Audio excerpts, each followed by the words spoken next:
Hello friends, this is Sunil civil and welcome to my channel Raj S K Suman. आज की इस video में मैं बात करूंगा कि बिहार पॉलिटेक्निक के एडमिशन में कौन कौन सा डॉक्यूमेंट लगेगा और अगर कोई भी डॉक्यूमेंट मिस है तो उसका क्या दूसरा विकल्प है। ठीक है, उसके बाद अपग्रेडेशन क्या होता है अगर आपको कोई भी कॉलेज पसंद ना आए। अगर कॉलेज पसंद नहीं आए तो क्या करना है, आपको एडमिशन लेना है या नहीं लेना है, कैसे हम उस कॉलेज को छोड़ के आगे एडमिशन ले पाएंगे। तो इन सारी टॉपिक्स में डिटेल में बात करूँगा। तो चलिए, ये जो है नोटिस आप देख रहे हैं कि ये है राजकीय पॉलिटेक्निक मधेपुरा का। राजकीय पॉलिटेक्निक मधेपुरा का ये डॉक्यूमेंट लिस्ट है एडमिशन में जो सब लगेगा। और ये है डीसीसी एलई का, ये लेटरल एंट्री का हाल ही में जो हुआ है उसका है। तो कुछ डिफरेंस नहीं है लेटरल एंट्री में और इसमें, खास करके डॉक्यूमेंट के मामले में। तो चलिए बात करते हैं। तो यहाँ पर जो सबसे पहला जो डॉक्यूमेंट है, सबसे पहला डॉक्यूमेंट यहाँ पे देख सकते हैं।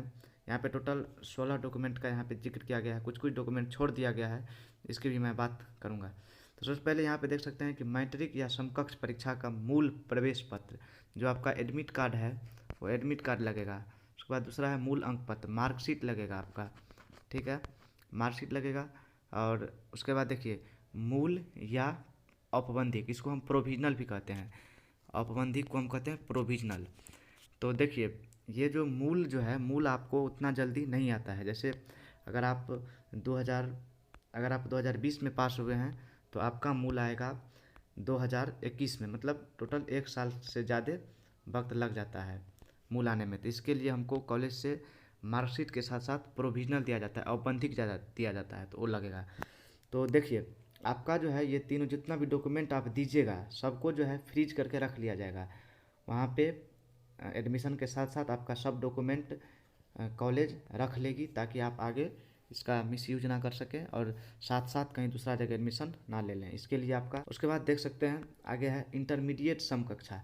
देखिए इसका इंटरमीडिएट का इसीलिए लिया जा रहा है क्योंकि ये जो है डीसीसी एलई का है। तो एलई के लिए तो जो है 12th तो फिक्स है, नेसेसरी है, तो इसीलिए इसका 12th का भी रख लिया जा रहा है। आप लोगों को 12th का नहीं मांगा जाएगा। ठीक है, लेकिन अगर हाँ, अगर आप लोगों ने 12th किया है तो प्रेस करेंगे कि आप जो है 12th का दीजिए, 12th का भी देना पड़ेगा आपको, लेकिन वो आपकी मर्जी है, आप दे भी सकते हैं नहीं भी दे सकते हैं। ठीक है, तो अगर हाँ, अगर आपने 12th के बाद कुछ दिन का अगर गैप है, मान लीजिए 12th आपका 18 में 12th क्लियर हुआ है। ठीक है, 18 में 12th क्लियर हुआ है, उसके बाद अगर आप जो है 20 में एडमिशन ले रहे हैं, ये 2 साल का जो गैप है, इसके लिए आपको अगर गैप है तो एफिडेविट बनवाना पड़ेगा कोर्ट से कि आप कहाँ जो है इतना दिन तक कहीं दूसरा जगह तो एडमिशन नहीं लिए थे, इस तरह से कुछ बनाना होता है। ठीक है, बोनाफाइड जिसको कहते हैं।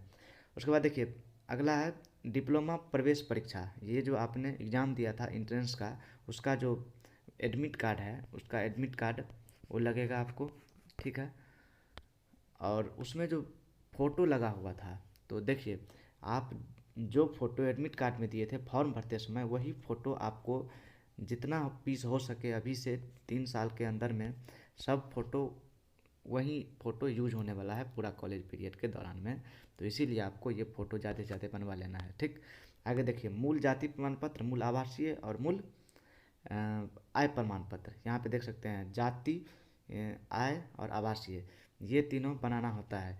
तो ये जो है सीओ लेवल वेरीफाई होता है। ठीक है, या एसडीओ लेवल वेरीफाई होता है।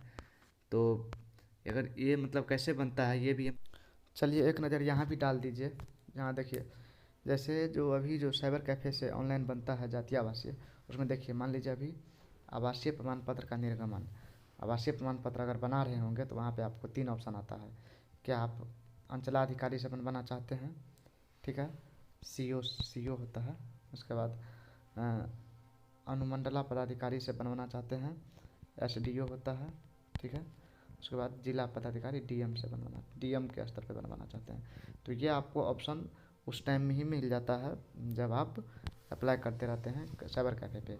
और ये अप्लाई जो है आपको, ये जो पुराना आपको कभी भी जातीय आवासीय होगा तो उसमें जो है जो फॉर्म संख्या जो रहता है, आवेदन संख्या जो रहता है इतना 12 नंबर का, 14 नंबर का जो भी, तो उसके थ्रू अप्लाई हो जाता है। तो इसके लिए उतना लोड नहीं लेना है। ठीक है, और लेवल पे किए। कास्ट सर्टिफिकेट के लिए है, ये जाति प्रमाण पत्र के लिए है, ठीक है। और यहाँ पे आप देख सकते हैं कि आवासीय के लिए है। मतलब ऑनलाइन सारा का सारा काम हो जाएगा, उतना कोई प्रॉब्लम नहीं होगा, ठीक है यार, ठीक है। और ये जनरल के लिए जो है, जनरल कैटेगरी के लिए, जनरल कैटेगरी के लिए, जनरल कैटेगरी के भी अगर आप रिजर्वेशन का लाभ लेना चाहते हैं तो आपका EWS बना होना चाहिए। आप EWS बनवा सकते हैं, उसके अंतर्गत 10% का छूट दिया जाता है, ठीक।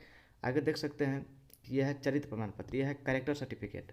तो कैरेक्टर सर्टिफिकेट जो है आपको, ये अगर आप जिस 10th स्कूल से पढ़े हैं, मान लीजिए अगर आपने 10th के बेसिस पे ये फॉर्म भरा है तो 10th का डॉक्यूमेंट के साथ साथ आपको कैरेक्टर सर्टिफिकेट भी 10th के स्कूल से इशू हो जाएगा। अगर आपने 12th लास्ट आपका जो है 12th है तो आप 12th के स्कूल से भी, 12th के स्कूल से आप ले सकते हैं कैरेक्टर सर्टिफिकेट। जनरली आपको 10th का ही देना ठीक रहेगा, क्योंकि आप ये फॉर्म 10th पे भरे हैं, ठीक है। आगे देख सकते हैं, अगर कोई DQ है तो आप जो है, मगर अगर कोई विकलांग है तो विकलांग है तो इसके लिए आपको DQ सर्टिफिकेट देना पड़ेगा, ठीक। अगर कोई सैनिक में है तो उसके लिए आपको SMQ देना पड़ेगा, ठीक है।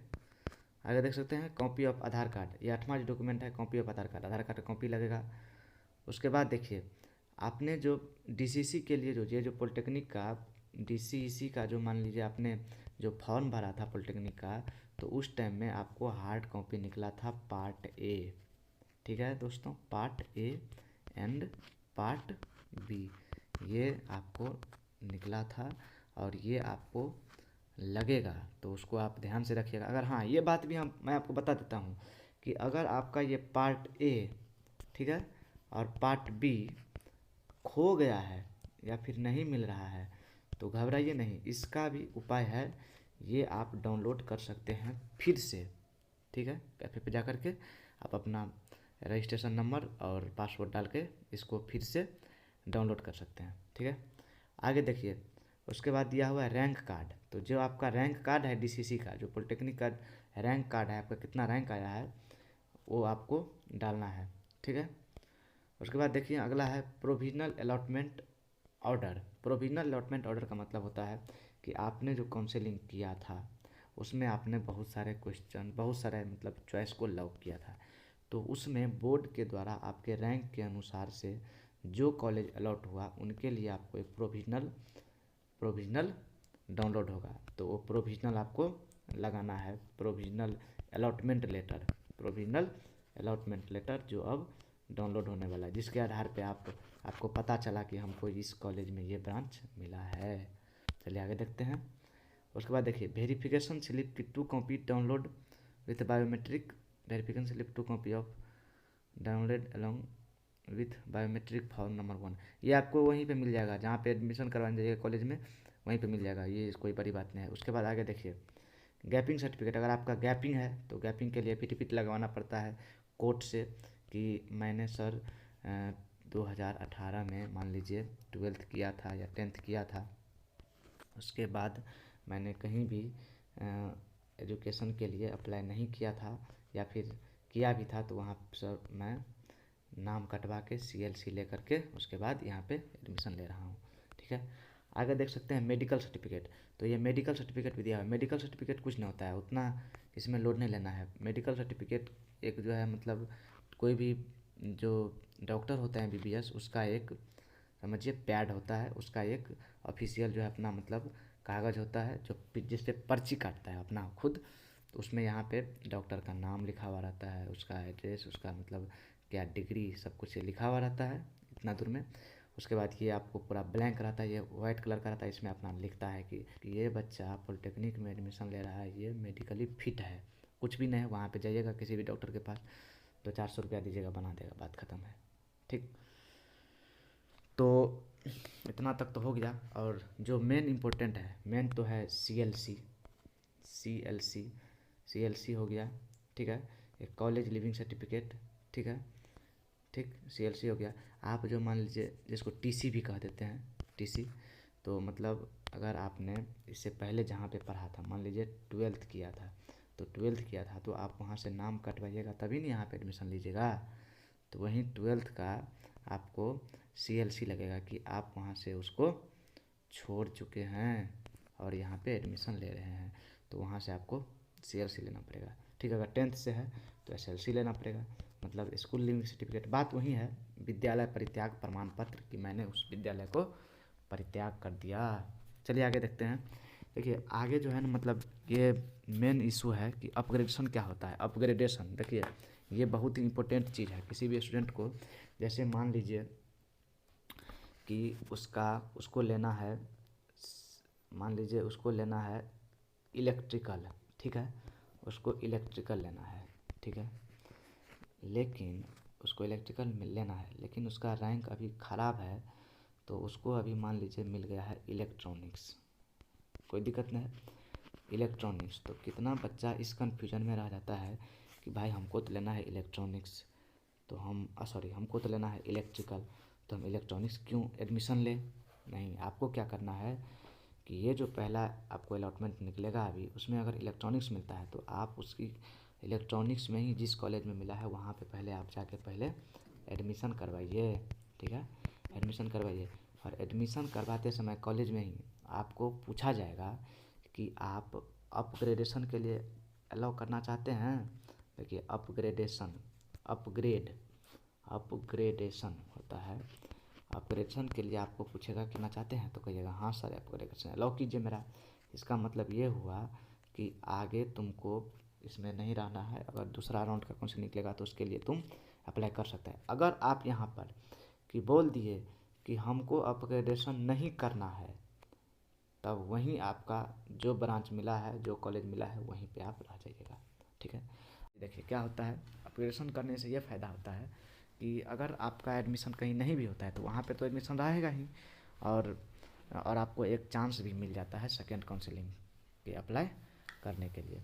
ठीक है, तो ये सारी आपको, अगर पैसे की बात करें कितना पैसा लगता है, तो एडमिशन फ़ी जो है आपको, एडमिशन फ़ी जनरली 1000 रुपया है। ठीक है, तो ये 1000 रुपया कॉलेज पे डिपेंड करता है कि ये आपको कैश में लेगा, कैश लेगी, या कितना कॉलेज क्या करता है, इसको DD बनवाने के लिए बोल देता है, डिमांड ड्राफ्ट। साला ये बहुत झोल है, इसमें जो है 10 दिन दौड़ना पड़ता है बैंक में, उसके बाद वो बनाता है डिमांड ड्राफ्ट। तो ऐसा कोई बात नहीं, अभी जो है ले लेगा कोई भी कॉलेज, समझता है जो अभी कोरोना है उतना कौन बैंक उंक नहीं जाता है, तो इसके लिए आपको कैश ही ले लेना चाहिए ज़्यादातर कॉलेज, तो ये कैश आपको ले लेगा। ठीक है, कोई भी डॉक्यूमेंट मान लीजिए नहीं बना हुआ है, ठीक है, डॉक्यूमेंट आपके पास कोई भी अनअवेलेबल है, आपके पास अभी नहीं है, तो आपको फ़िलहाल 15 दिन का या 1 सप्ताह का टाइम दिया जाता है, 7 डेज का टाइम दिया जाता है, जनरली 15 दिन का दिया जाता है। उसके अंडर आपको बना के देना है। एक चीज़ को छोड़कर जो मेन है CLC, उसके बगैर आपका एडमिशन नहीं होने वाला है।